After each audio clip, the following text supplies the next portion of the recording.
Election officials are permanent staff of the Independent National Electoral Commission (INEC), who handles the conduct and supervision of elections. Election officials have a major role in the electoral process. The manners in which they discharge their duties affect the degree of confidence voters have in the electoral process and in INEC. Adhoc staff roles in the country's general elections will curb politicians' move to rig election. Using voluntary organizations during election would not work because of the craftiness of politicians in interfering with the integrity of the electoral process. All actions of election officers should be characterized by the highest standards of integrity, impartiality, transparency, professionalism, gender sensitivity, and support for the elderly and those who are physically challenged. Some of the duties of the Adhoc staff during the Nigerian electoral process are: first, Chief Electoral Commissions has the responsibility for the overall conduct of electoral activities in the country except local government elections. National Electoral Commissions make policies for the successful conduct of all electoral activities. They also monitor elections and ensure that rules and regulations are complied with. Resident electoral commissions are responsible for the conduct and supervision of the elections in a state and the Federal Capital Territory.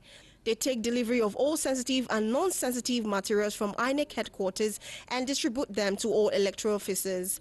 They also supervise the recruitment and training of staff for elections. The electoral officers are responsible for conducting and supervising election materials. They ensure the safe custody of materials used for elections. Returning officer duty is to collate and declare the score of the candidate and declare the winner in an election in a particular constituency, and the supervisory presidential officer supervises the conduct of the poll in a cluster of polling unit, assists in training, ensures all sensitive and non-sensitive materials are available at the assigned polling stations in the right quantities at the right time, visiting polling stations to attend to problems during the period of the election, ensures results of the poll for the assigned polling stations are delivered, liaises with the security agencies to ensure that law and order are maintained with the polling stations under his or her supervision, and must be accountable in the discharge of his or her duty. Now, this roles of Adhoc staff in Nigerian electoral process is important and must be carried out to ensure a free and fair election for all.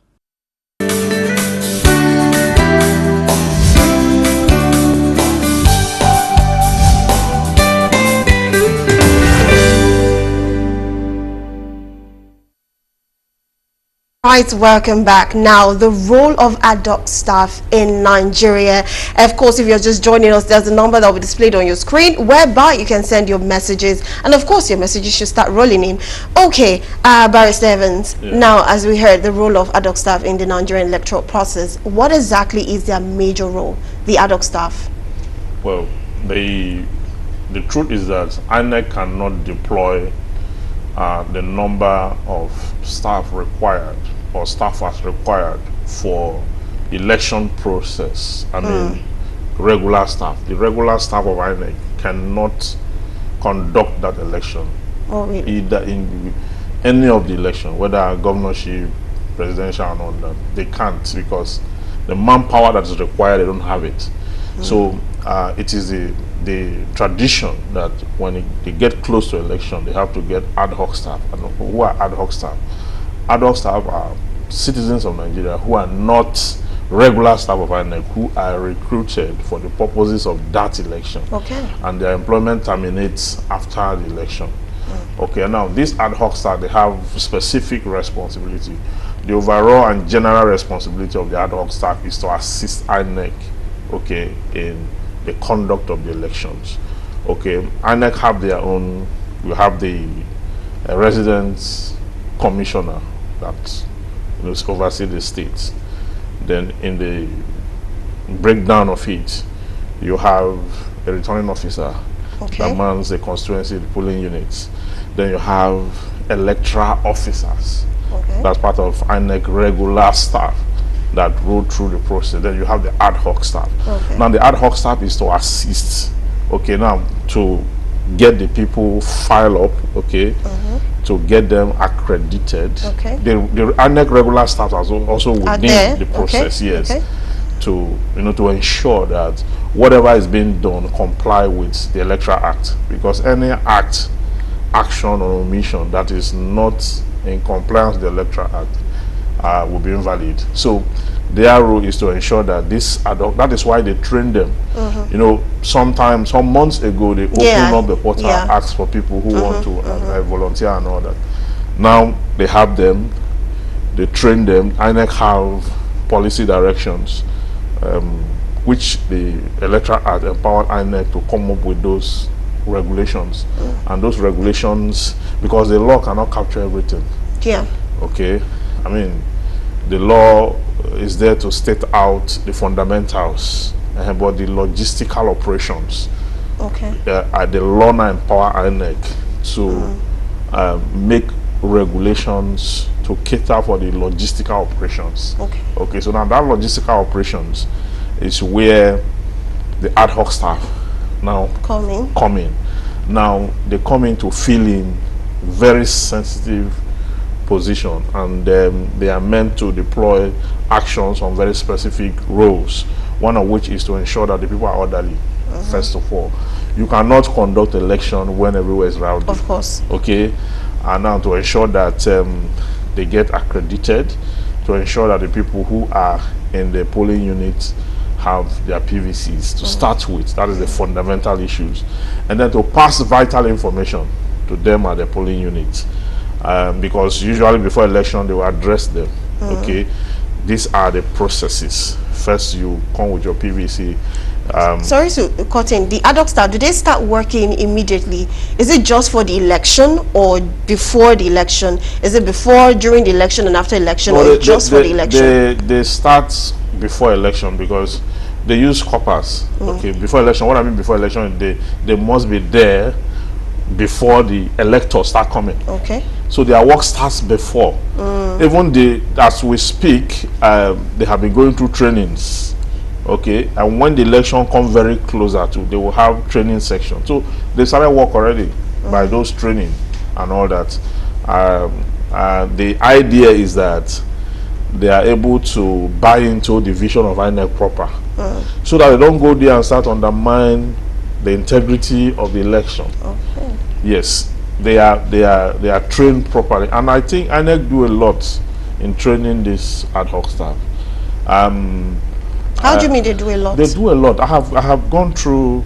I observed the last elections. Okay, and I noticed that they take them through processes. Okay, as deep as even human psychology. Yes, so that they can interface, because you see the INEC staff, ad hoc staff, and all that, you are going to be interfacing with a lot of persons, including persons of disabilities. Okay, you are going to be interfacing with a lot of people. Okay, so you must know how to do that. It takes a lot mentally to do that, and that is why they are using people who have first degree, at least, who have appreciable knowledge of human complexity, so that they can manage the situation proper, so we don't have a national issue in our hands. Now, this ad hoc staff, they are expected to make sure that the directives given to them, the handbook given to them, that they comply to it and ensure that the electors they are able to vote. They are, even when maybe the appliances or machine of INEC, some if they are not good, or there is a way that should be communicated to. Okay, now if they don't go, you mentioned something about they have a handbook, a booklet. Yes. Now if they don't go, or maybe they fault one of the rules and regulations in the booklet, is there any punishment given to this ad hoc staff in questions? Well, I mean, the ad hoc staff, as long as their act is not criminal. Okay. And of course, they have supervisors within too, and they are supposed to comply. Where I wouldn't know whether there's outright. I know of legal punishment. Okay. I know of the law. Okay. I know of issue where you buy vote or sell vote. I know it attracts 6 months imprisonment, 100,000 naira penalty. I know the legal issues, but when it comes to INEC internal mechanism for melting out disciplinary measures to ad hoc staff, that is not in the Electoral Act. So that is INEC directives. Okay. So that directive is what they expect. Of course, inappropriate actions in official duty, when you are in dereliction of your official duty, it comes with query. It comes with penalty. It's a natural prognosis. So it's something that would definitely happen. They have a way of managing that within the INEC community, the staff. Of course, even their regular staff, they issue query. It's a regular corporate organization, just like any other one. So the rules of corporate organization, corporate governance will apply naturally. Yes. Now, aside, you said something about making sure that during the voting process there's what they call orderliness when it comes to that. Aside from that, is there any other role ad hoc staff play in the election process? Yes, they are the ones who ensure that the ballot papers are ready. They line up. The accreditation, that is where your PVC is read through the card reader, and then you are certified okay or not okay to vote. Then when that the application of the beavers, the new beavers introduction, they take care of that whole thing. But you have electoral officers too, for mine, who are in the mix. You have returning officers in the mix. So you have INEC staff in the mix. So it's for the purposes of enhancing effectiveness that the ad hoc staff and this is made known to them clearly, that your role here is to ensure that this election is hitch free. So in order not to have hitches here and there, they are brought in to facilitate the process. I want to ask a question now. During election, we hear about ballot snatching and all of that, which of course we have the ad hoc staff in place, and we have also the INEC staffs also there in place. So how do these ballot snatching, how do they happen if actually they are going with what the rules and regulation that's been given to them? It is not the responsibility of the INEC staff or ad hoc staff to make sure that hoodlums do not carry the ballot box. It is the responsibility of the security agencies. There are policemen in all the polling units. They are deployed in all the polling units. The INEC staff, they are not armed to wage defense or against intruders who are there for the purpose of disrupting the election. That's not their role. Their role is actually to make sure that they conduct a free and fair election. As long as they have not compromised, and as long as they have not joined those who want to undermine the integrity of the election, conspire with them to bring the process to disrepute. As some of them have not done that, it is the responsibility of the security agency. That is why they are there, to ensure that the election materials are protected, that the system is not compromised, that no one is allowed who is not supposed to be there to undermine the integrity of the election. Can you help us understand the role they actually play? Because I'm trying to understand, if they have to do this orderliness thing before or during the election, after the election, what role do they play after everybody has, cast their vote and everything? What's their role afterwards? Well, they are involved in the counting. Yes, they are involved in the counting process. They are involved in, even though it's INEC that does the collation, but they delegate duties to them to take care of issues. Of course, the materials, there are a lot of work to do. The materials after elections, the post-elections, logistical affairs have to be taken care of and all that. By the time you put all that together, you find out that they have so much to do within a short period of time, where the election is supposed to start 8 and close by either 4 or 2 or thereabouts. It depends on the polling unit. It depends on the number of people. If there is no apathy, it will take longer for them to conclude in a polling unit. But the voter apathy, it will take a shorter time for them to conclude in a polling unit. But we have time set by INEC that is going to be within this time to this time. So people are also expected to come out early. People are expected to come and exercise their civic responsibilities. Very important, so that it will be that whatever the result will be will reflect the yearnings and aspirations of the people. That's the most important thing. Okay. All right. Now, based on this ad hoc staff now, is it anybody that can actually apply to be an ad hoc staff, or is there, how will I put it, is there a specific thing that they need for you to be able to be picked as an ad hoc staff? When you go to the website, you will see the qualification, what it takes to apply. Okay. And then they are all there in the website. The story is even published by almost all the media houses, and you can find the link to what the requirements are, to the objective. But I know that they are not looking for illiterates. I know that they're looking for people who have some level of education, okay, who have some level of cognitive ability, okay, to understand how things are organized. That's what is required. I don't know whether that window is still open. I think it's closed already. I don't know, but I know that a lot of persons applied, who are being recruited into the system, and it's a good thing. You see that they too, for me, are a contributor to the elections. They are just like those who are voting too. Because it's national assignment. Whether ad hoc or regular, you are on national assignments, and it counts for you. INEC is issuing certificates.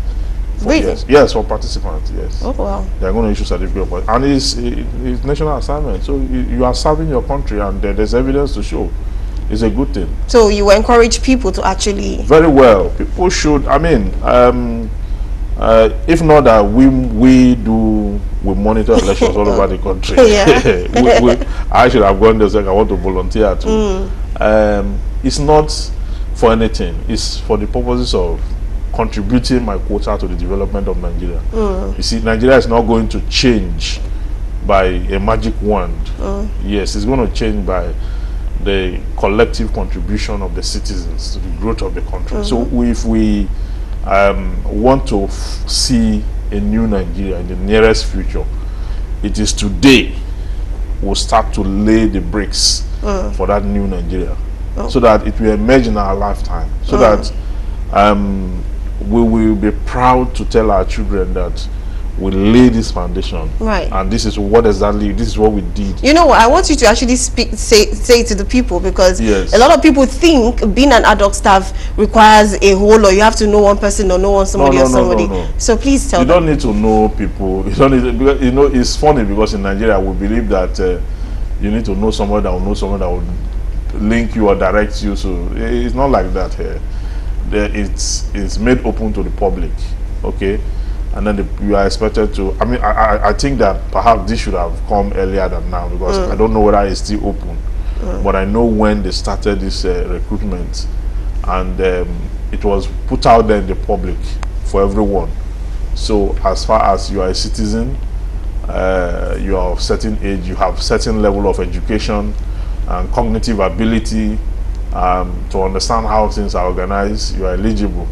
So it's for you to now put in the application. Then INEC will now do their own recruitment and certify those who are fit and those who are not fit for the purpose, and then recruit them into the folk. And ultimately they are also being paid. Yes, there's a reward that comes with the activity too, which is also part of the value. Yes, for the national assignment. Of course, those who are involved in the national assignment in duties are being paid stipends. They don't call it salary. It's like what you get when you serve your country. Yes, it might not be everything. Big. Yeah, but at least in a way, it got you started. Yeah, it's encouraging. Yes, so many persons I know started from there. So many persons traveled to other states.